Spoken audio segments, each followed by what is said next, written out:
Would it be too cringy to do an intro? That'd be kind of weird. I don't want to do an intro. That's No, weird. you should. No, we will. But yeah. I have all that taken care of. As long as you say like welcome back. Can we record the intro during class in 7th period? We can do that. All right. Okay. So whenever you guys. But it should be like. Fluid. So this is for journalism? Yeah. Yeah, we changed it. We met with Mr. K and we asked if we could do this instead of journalism because this caters to our skill set more Gotcha. than Yeah, that. you can't be playing with that the entire time you do that. Give me a break, come on. It makes it sound like we have a lot more notes than we do. It makes it sound like, like I got like a bunch of like journals around here, but I just got one piece of paper that I wrote up, and I had to have him make copies because I'm not even allowed to touch the copier. Yeah, that's frowned upon actually. I literally did this in like math class, okay? Or are these based off what I made on the Google Docs? No, I just made these up myself. That was sweet, so I was a waste Also of keep in time. mind, we know a little bit about this, but we're probably going to talk to you more about like your time on the police force. Sure. Because the only thing that I really know about legit criminal psychology is that I watched this criminal psychology show on Netflix called Mindhunter, and that's why I wanted to do this. So, all right. Well, and I'm not a criminal psychologist either, so. Well, that's okay. That's okay. So you were on the police force for how many years? Just shy of 29 years. 29 years. When did you start? I actually started as a cadet when I was in college, and I did that during summer for 4 years during summer vacation, and then I started full-time right after college in 1990, What college you go to? Oregon State. Do they have like the police training academies, like they do like ROTC sorta? Like you just go and like you get like scholarships for it, but you just do it at a different place besides college, or? Yeah, Oregon does. The police academy, as I'm sure you know, is here in Salem, and the way it works is you have to get hired by an agency, and then the agency sends you to the academy. So you can't just decide I want to go to the police academy. You have to apply and get hired by a police agency, and then based on the schedule at the academy, then they'll send you, and then I don't even know how long it is now. It was 16 weeks, but I think it's quite a bit longer now. Yeah. So do they take like your grades and stuff from high school and college, and like they apply that, so it's like no different than like trying to get into a school like West Point per se. Like, I mean, it's a pretty like important job, so they take the same importance of it. Since every agency does their own hiring, there's minimum standards by statute in Oregon statute. You know, a high school diploma and criminal convictions and that kind of thing. U.S. citizen. But each agency has their own hiring criteria. Now, granted, most of them are pretty similar, but the agency sets the standard for what they're looking for in a recruit. So if you had someone that had like a college degree in like say like criminal justice, that's probably related to psychology, right? Mm-hmm. So if they had someone that had a degree in that and then someone that didn't, and they were picking between the two, would they pick the one with the degree? Good question. Not necessarily. My degree is actually in journalism, believe it or not, and I minored in computer science, so go figure. I didn't have any intention of going into law enforcement until I started doing the summer job as a cadet, and then that kind of piqued my interest, and I went ahead and finished my degree and then went on to my career. But again, it depends on the agency, I think. Our agency, the state police, where I worked, doesn't necessarily look for people with criminal justice degrees.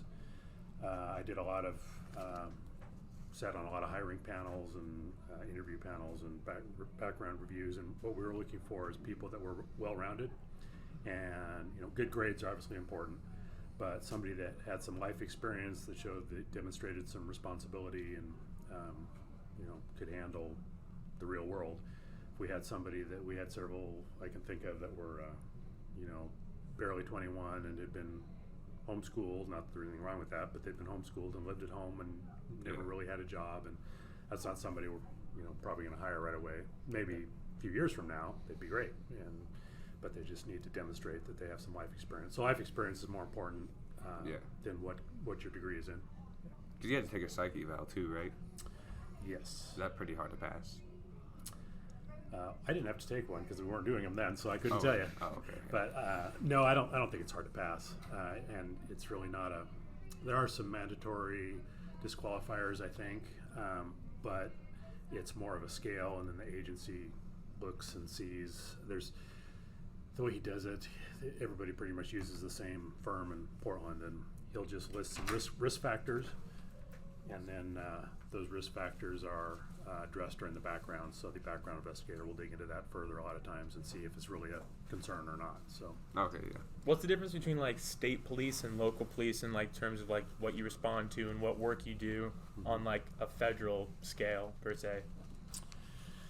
well, Oregon's unique in that the Oregon State Police does traffic, which is your traditional, what everybody thinks of when they think of state police, the trooper on the side of the road with the Smokey Bear hat. But we also we do fish and wildlife enforcement. There's not a separate agency that does that. That's part of the state police. And criminal investigations. Some agencies, the state police is just a highway patrol, and there's another agency, another statewide agency that's totally separate that does criminal investigations or fish and wildlife. But the state police is a full service agency. Did everything from patrol, fish and wildlife, criminal investigations, dignitary protection, bomb squad. There's a whole bunch more specialty units that I can't even think of off the top of my head. But as far as the types of things that our agency does, it really depends on the area. In Eastern Oregon, for example, there may be one or two deputies with the sheriff's office and one or two troopers that live in Wasco County or something, and so everybody pretty much does everything. If there's a domestic or a homicide or whatever, the state police may get called. Portland and Salem to some degree, the city police and county sheriff's agencies are pretty well funded and well staffed, and so we didn't do as much of that. And we obviously have the interstate running through Salem, so that was a big focus of our responsibility. So it was more traffic here in Salem. A few years ago, there was like kind of a shortage out in like kind of like northern and eastern Oregon, right, of state troopers. Right. So they kind of probably were like forced to do kind of whatever they. Yeah, exactly. Whatever the call was. Not only state police, but also some of the sheriff's agencies because of the declining timber revenue, and that's a long story. But the sheriff's offices were getting cut too, and so it was kind of whoever was available. Florence is a good example of where the troopers over there may get called out in the middle of the night to go to a domestic in Mapleton or whatever. So it just really depends on the area you're in, what kind of work it is. So like when you were on the force, so you were a state trooper, so like did you do like highway patrol, stuff like that? Yeah, so with our agency, most everybody starts in patrol. So I started in Salem and I worked patrol here in Marion and Polk counties, and then got promoted, did some staff time at headquarters. I was commander in Salem for a while. I worked at the Capitol, and then I was the station commander in Albany for 8 years, and then came back and finished out at headquarters in a staff position in the criminal division. So did a little bit of everything, mostly in patrol, but a little bit of everything. So did you respond to like any like homicide crimes, like special investigation sort of crimes, I would say? Yeah, we in patrol we would have most of our calls or major crimes were vehicle related, but we'd have criminal negligent homicides or assaults, coming out of motor vehicle crashes, which can be a pretty involved investigation. Then we also had some criminal calls. We'd go to domestics and assaults, things at the rest area, drug calls and all that kind of thing. A couple major things that I was personally involved in when I was in Albany. We had an officer-involved shooting where two of my troopers were involved in a shooting during a traffic stop, and one of them was hit a couple times, and the suspect was hit and ultimately committed suicide. And so I responded to that initially as the incident commander, and then dealing with the aftermath of that. And then I remember a few years ago the Umpqua Community College shooting. I responded down there from Salem and helped with just all kinds of stuff, dealing with families and liaisoning with the governor's office, and just generally helping out in the command post there. So that was probably two of the biggest investigations. Did you move from Albany to Salem then, like force-wise? Yeah, we've always lived in South Salem, but I transferred from the Salem area to my job up here to Albany, and then transferred back up to headquarters, which is now in Kubler. Yeah. Did you see a lot of patterns that you recognize, like homicides and just other criminal guess you could say. I don't know that. I don't know that personally I saw a lot of pattern in violent crime, major violent crime, for example. I think generally our society, there's less respect for authority, and you've seen what's happened with law enforcement and law enforcement's reputation over the last few years, and that was definitely a change. I think as the family continues to break down, that's continues to be a big factor. There's been all kinds of studies that kids with a stable family are much less likely to commit crimes than people or children that are abused or neglected. So, and I think there's more and more divorce and neglect, and so as that increases, I think potential for crime increases. Drug use is also, that's kind of, the drugs have changed over the years, but that's still a big factor. So. Well, did you do like any of the investigations yourself, or like as like the state trooper, do you like do that work, like just write a report and then hand it off to the investigators? Because I mean, being like a state office, like to me it would seem kind of difficult to be having to manage new cases and then also dealing with old ones. So it's not like necessarily like in the movies where it's like you have like a local sheriff's deputy who's working on like 5 crimes in a small town. So like when you're like in a bigger setting, like in Portland or Salem, or like even on the Eastern Oregon, like you hand it over to someone whose job is to do that, and then like prosecutors, all that kind of stuff. So right. So initially, if there were a homicide somewhere, the patrol officer would respond, and that could be a state trooper or sheriff's deputy or whoever really would happen to be in the area. They would respond and then would call an investigator if it was a major incident, major crime. Most major crimes throughout the state are investigated by an interagency team because nobody really has the resources to do them, just for the reasons you're talking about. Their caseload is so huge. Mm-hmm. So in Marion County, for example, there's a major crimes team. Well, I think just about every county has a major crime team that consists of state police, county sheriff, sheriff's office, district attorney, and forensics.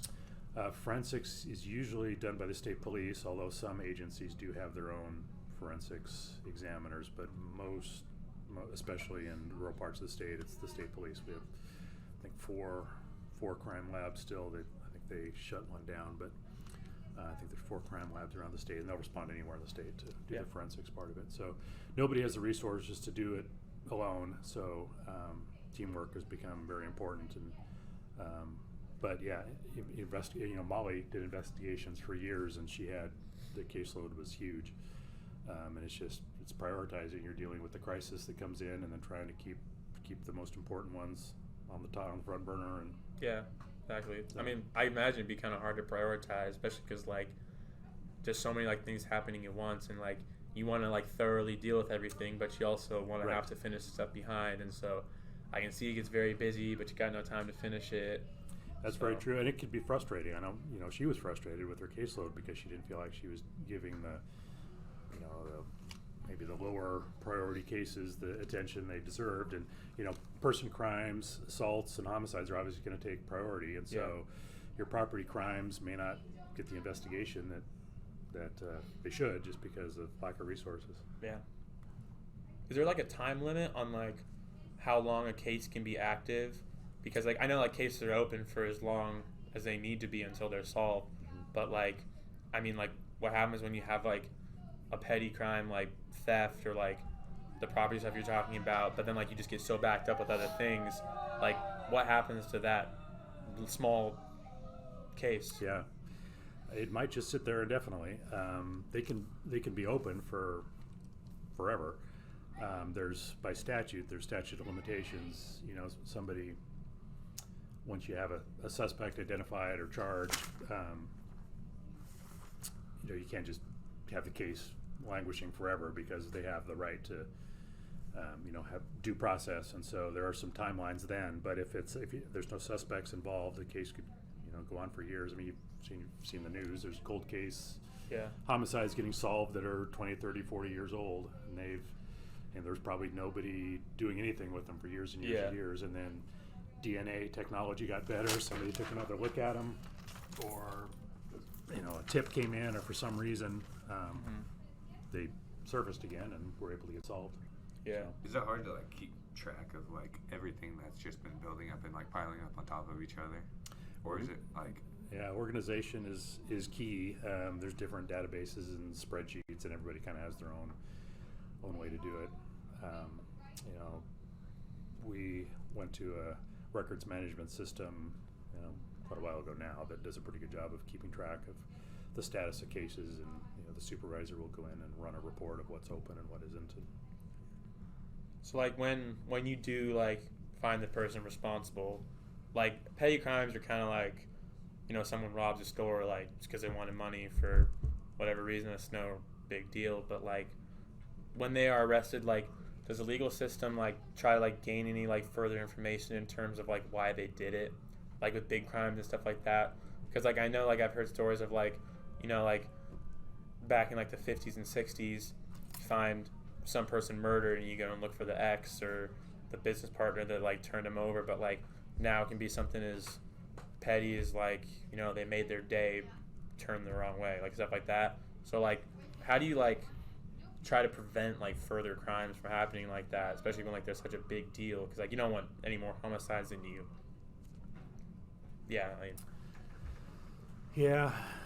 The causes of crimes, violent crimes often are impulsive. So some degree, I don't know how you prevent those without going way back and getting back to the family and abuse, neglect, and all those kind of things. Property crimes are generally more premeditated. People will plan those out, a burglary or whatever. Mm-hmm.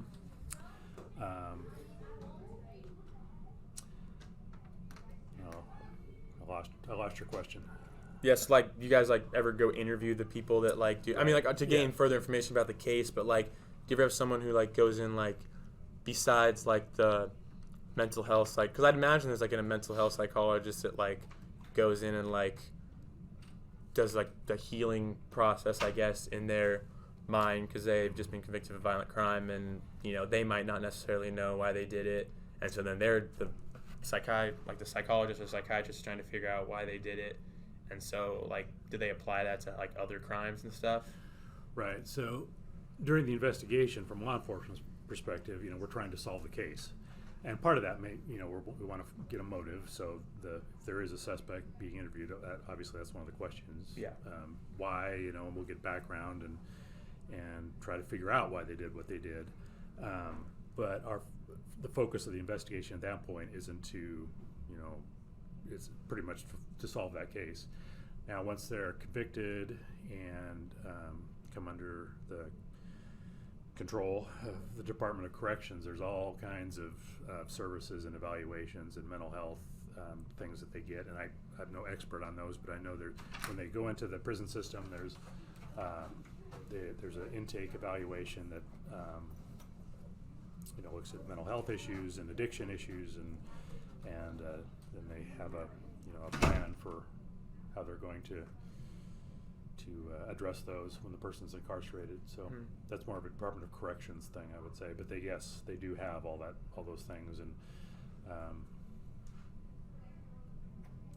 to try to, as far as treatment or figuring out how to help the person not do it again, I guess. Does like the time for like I don't know, like the crime committer, does like the time like in jail increase, like just due to the fact that they haven't been caught for what they did for X amount of years or however long? No, the time between the time of the event and the time they've been caught doesn't have any impact on the sentence. There's a whole bunch of other factors that do play into the sentence, and the criminal history and the severity of the crime and all those kind of things. But the time of the investigation or the time it takes doesn't really have any impact. What leads to like, so say someone has like a life sentence, what leads to like, I don't know, like what, because how like their life sentence will be dropped or whatever, and they'll get released and they'll have, what do you call it, parole? Mm-hmm. Like what makes like that happen? Why does that happen? Yeah. Well, again, I'm no expert on the corrections issues, but a lot of times when somebody is sentenced for a violent crime, they'll be sentenced to life in prison with a minimum of whatever, 5 years, 10 years. And what that means is, they do the 5 or 10 years for sure. And then after that, there's criteria within the Department of Corrections and the parole board to evaluate and see if they're eligible for release. Like based on their time in prison, like how they've acted there, no Right. mess ups, none of that. Mm-hmm. All right.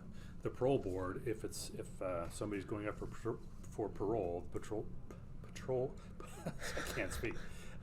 Parole board has a whole bunch of criteria for what they're looking at, including, do they think the person's been rehabilitated? Are they sorry for their crime? Mm-hmm. The victims have an opportunity to testify in front of the parole board, and the inmate will come before the parole board and make his case, Mm-hmm. or her case, and then the parole board will make a decision, and sometimes that process happens over and over again, and the person is denied and may never be released.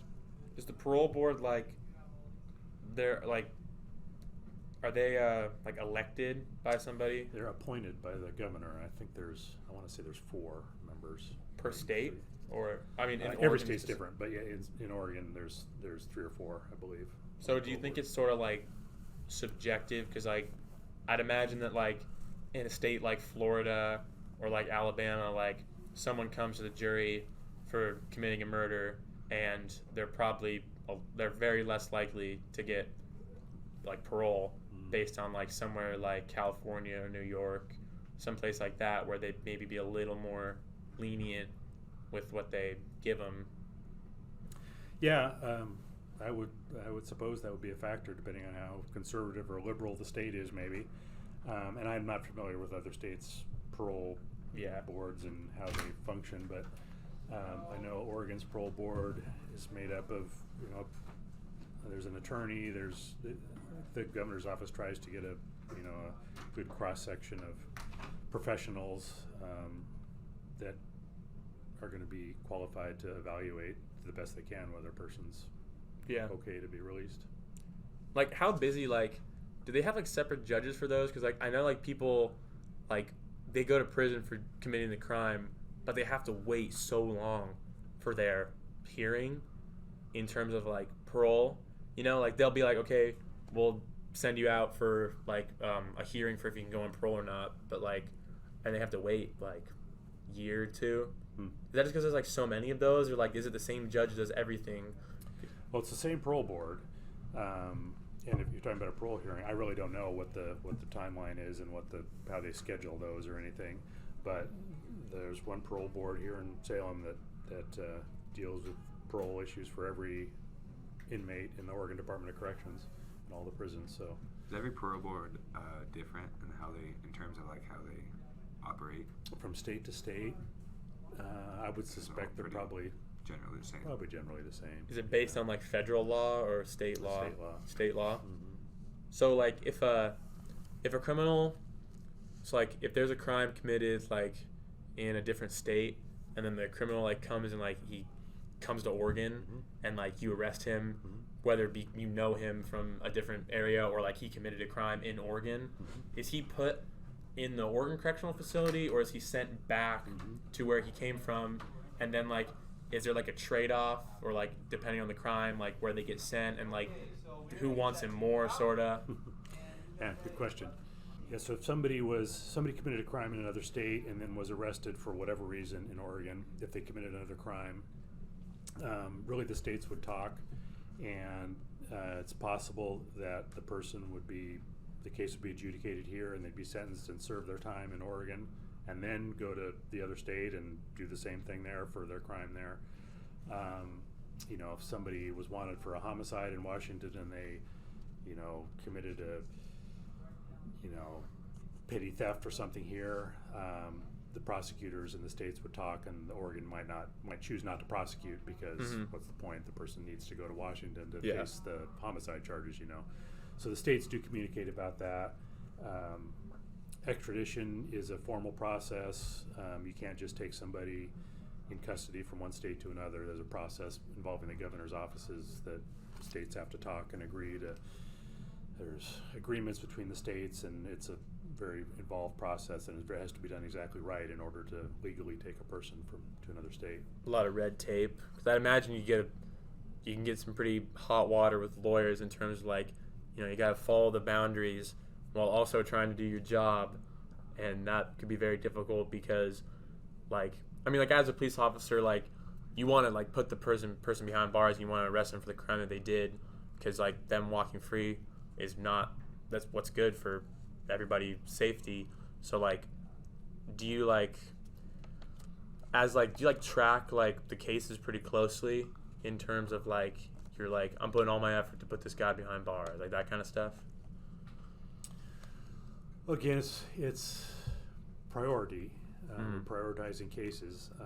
A homicide case is going to be, at the top of the list, and especially an unsolved homicide, because you have a suspect out there somewhere that hasn't been arrested yet. So it is all about prioritizing cases. Talking about the red tape and constitutional rights and all that. I don't know personally any police officer that wants to violate anybody's constitutional rights. Yeah. We're totally believe in that. We took an oath to support the Constitution for the state and for the United States. So what gets tricky though is nothing's black and white. So the police officer might act totally in good faith based on current case law, and it might go to court, and the attorneys will argue both sides of it, and the judge may rule that no, that was a violation of the person's constitutional rights. That doesn't mean the police officer did anything wrong or is in trouble or anything like that, but the case it'll have an impact on the prosecution of the case, and it sets precedent for future. So we were always getting bulletins like that about, hey, this ruling happened, in Malheur County the other day, and it's going to impact, future cases of this type. So be aware of this ruling. So, the law and the interpretation of the Constitution is always changing. Yeah. Is it like, are there ever instances where there's like, you'll see, so like assuming that like patterns in crimes like does exist just from whatever crime it may be, but do you ever like identify like threats? Like threats, but like, I don't know, like what before the crime's committed. So like if you see like a student, no matter like how old, like they are in school and like they have like an unstable home and like they're like misbehaving at school, like whether that's like little tiny things, like I can't imagine that they would get too much attention, like if a kid's like throwing a couple fits a week in class, but like do you ever like look at that and like say like this might be an issue, like we need to like communicate with the parents? So a lot of times, like what you said too, is just like broken families, like divorce and neglect. It all builds up to like what a lot of crimes are committed to. Just that related. Right. So yeah, that gets tricky when you're trying to identify a threat before somebody has actually committed a crime, because it's a free country, quote unquote, and you can't just detain somebody because you think they might commit a crime. Yeah. Even though you're pretty sure they're going to, but if they haven't, you can't just detain somebody and until they've done something. Now that being said, we're very law enforcement is as proactive as we can be in identifying threats, for national security and or homeland security and that kind of thing. I'm pretty sure, like in my case, like a kid who's misbehaving at school is not the best example. No, actually, it is. That's a great example because, school shootings. How many school shootings have we had? Over the last 20 years or whatever. And I think one of the things that's come out of some of those shootings is a better partnership between the schools and law enforcement. Because even though there may be a school resource officer, there's not a police officer at every school, obviously, and can't be everywhere. And so it's a partnership between the schools and the parents and police. In Marion County, there's a threat assessment team that does exactly that.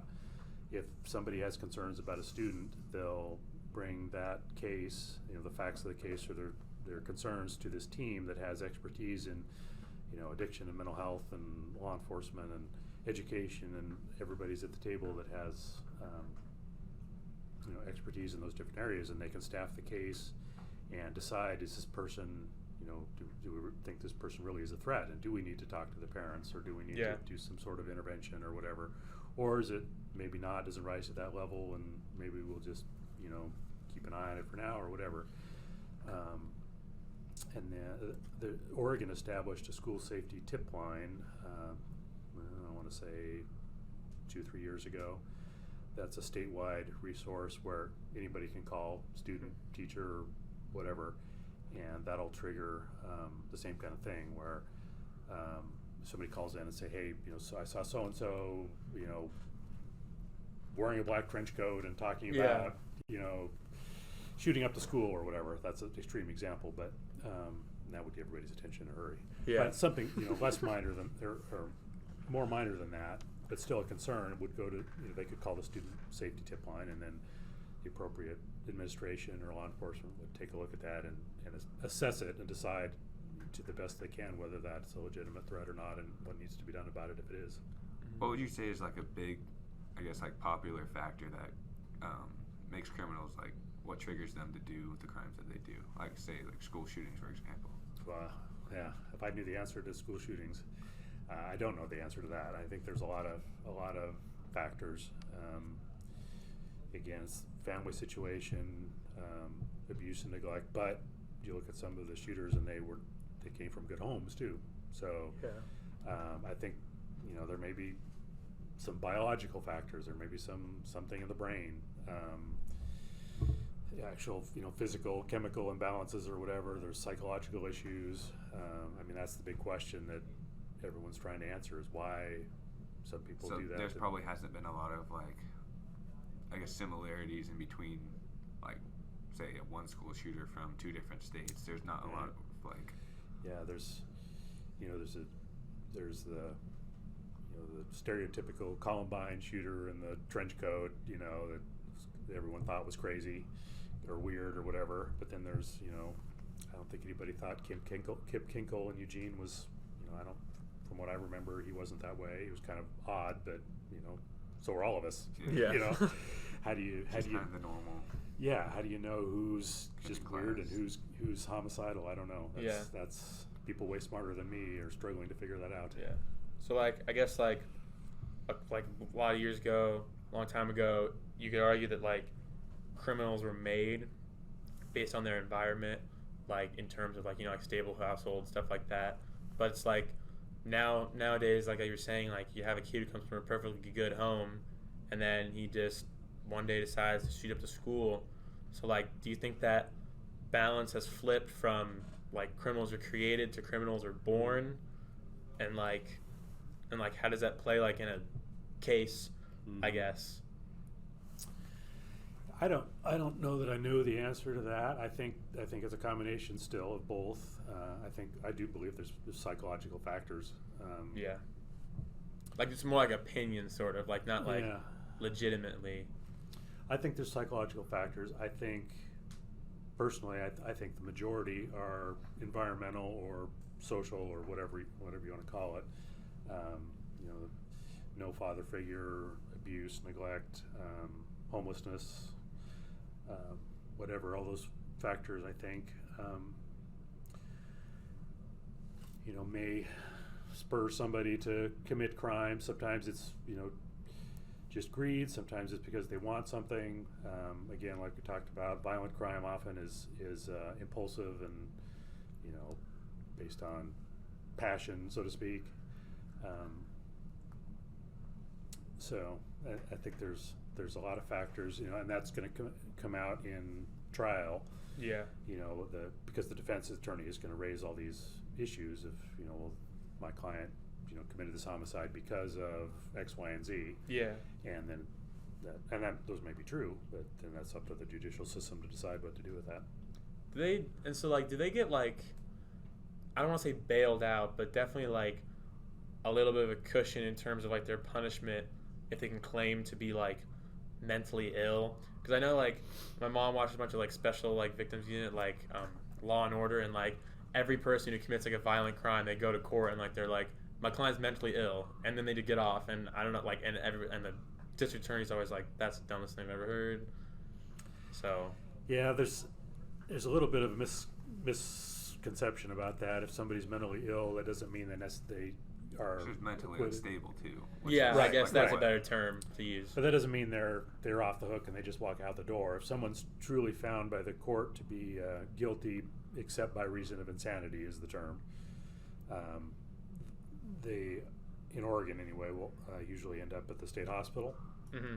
So it's not a prison, and they're not convicted of a crime, but they're at the hospital receiving, treatment as a patient to hopefully, and they could be there for years. There's patients in the state hospital that have been there for years and years and years, just like an inmate would be in prison.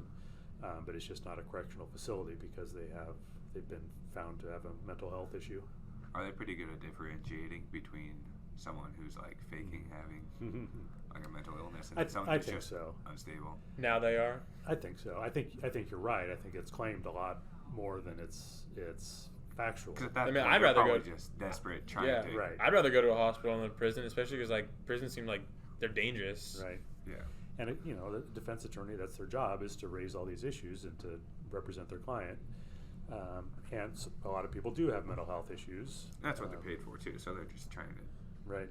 help the case as much as they can. But our system is pretty good at determining, is it it's a mental health issue, but that doesn't excuse their behavior, or are they truly mentally ill, and that's why they did what they did, and they had they're not culpable for their actions because of their mental illness. So like, how does like police training nowadays, like, how's it changed, and like, how does it help? Because like you hear a lot of people like claiming that like the police training doesn't work and that it's just not good enough, not intense enough, I guess you say. So like, as someone who like you talking about how like you had the interview, stuff like that, and like being like a cadet for that time before you became an officer, like how is the training nowadays compared to before and stuff like that? I think police training is always evolving because our culture and society is changing, and I think law enforcement generally does a pretty good job at adapting. There's a lot more classroom time on regarding mental health issues now. When I started, we didn't talk about mental health at all. But now mental health is such a big issue, and you walk around Salem and there's way more homeless people around than there ever used to be, and a lot of those people suffer from mental health issues. So we kind of joke about it. Everyone we talk to is under the influence of something. Either they're under the influence of alcohol, or under the influence of a mental health issue, or under the influence of anger, or whatever. Mental health issues are a big one that has changed. Police training has definitely increased in that area. Techniques and ways to keep the officer safe and the suspect safe and everybody else safe is always changing too, as well as equipment is changing. So there's got to be training as equipment becomes more involved. Yeah, for sure. Training becomes more involved. Not too long before I started, training was 8 weeks, and then when I went through it was 16, and I don't know if it's what it is now, 20 or 24. Months. And that's just at the academy. And then where there's probably some differences after the academy and you go back to your agency, what kind of training happens then, and that's probably where there's some difference. The state police does a very good job of training after that. New troopers are on probation for 18 months, so it's an 18-month probation period really of training.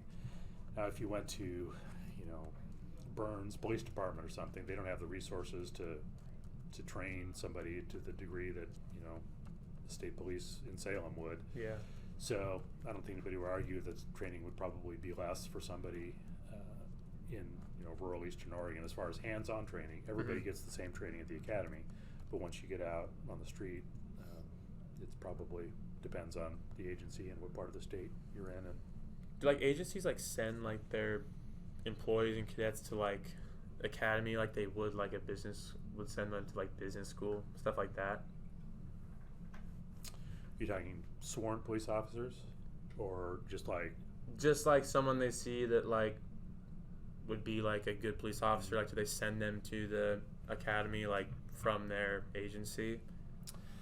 Pretty much, it's a job just like any other job. So they advertise and apply, or the agency advertises, and then the person applies for the job and goes through the process, which includes a computer polygraph and a psych and background and interviews and physical tests and all those things. And then once they're hired, then they will be set to go to the academy. Now, it may not be right away, depending on the schedule of the academy, but that's kind of the process. They're hired just like any other job, really. Although the process is more involved with the background and everything. And then once they're hired as an officer, then they'd go to the academy at some point, the first 6 months ideally. How often, if like ever, were you like? Did you ever come upon a situation like that you weren't trained, like specifically to do, or didn't really have any experience in? Well, you can't train for everything. I think just about every day. No, yeah, it's something I know what always, you mean. I can't think of anything that comes to mind that was just totally. I mean, because you have to deal with it. I mean, you're the first officer there. You can't just say, "Oh, don't know what to do with this. I'm not trained." You got to do your best, and everybody's looking to you, and so you just fall back on the training you have had, and triage and prioritize things. And maybe you don't know everything to do, but you know one thing to do. So I can do this, and we'll do this first, and then we'll figure out what we're going to do next. Use the tools you have. Yeah. To fix the situation. Yeah, because every situation is different, and you come up and there's some head scratchers all the time. What are we going to do with this? Yeah. What would you say would be the hardest part of being a state trooper? State trooper in particular, or law enforcement in general? Either or. Well, you were a state trooper, so like, what was like the hardest part for you? Well, I think state police in general, the hardest part might be just being by yourself, out in, Harney County at midnight when there's nobody else.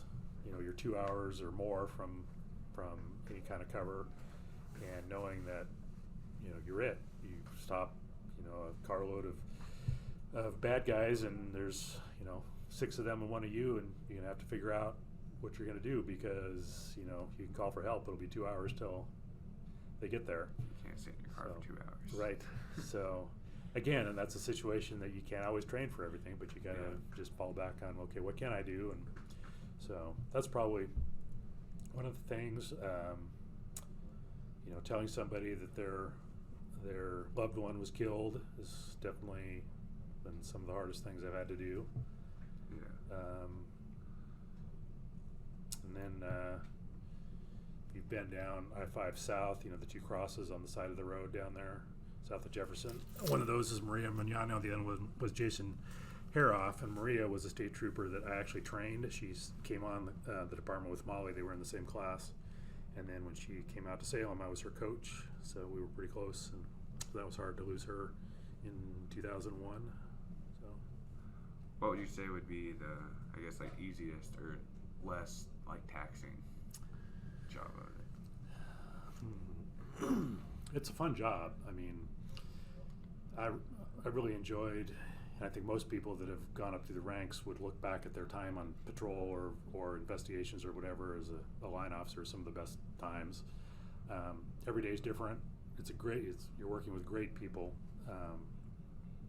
I do miss working with the people that I got to work with at the department. But the variety is great. Every day was fun, or not every day was fun, but there was we had a lot of fun. And you got to help people. I mean, it's corny, but just about everybody says that when they go into law enforcement, is they want to do something to help people.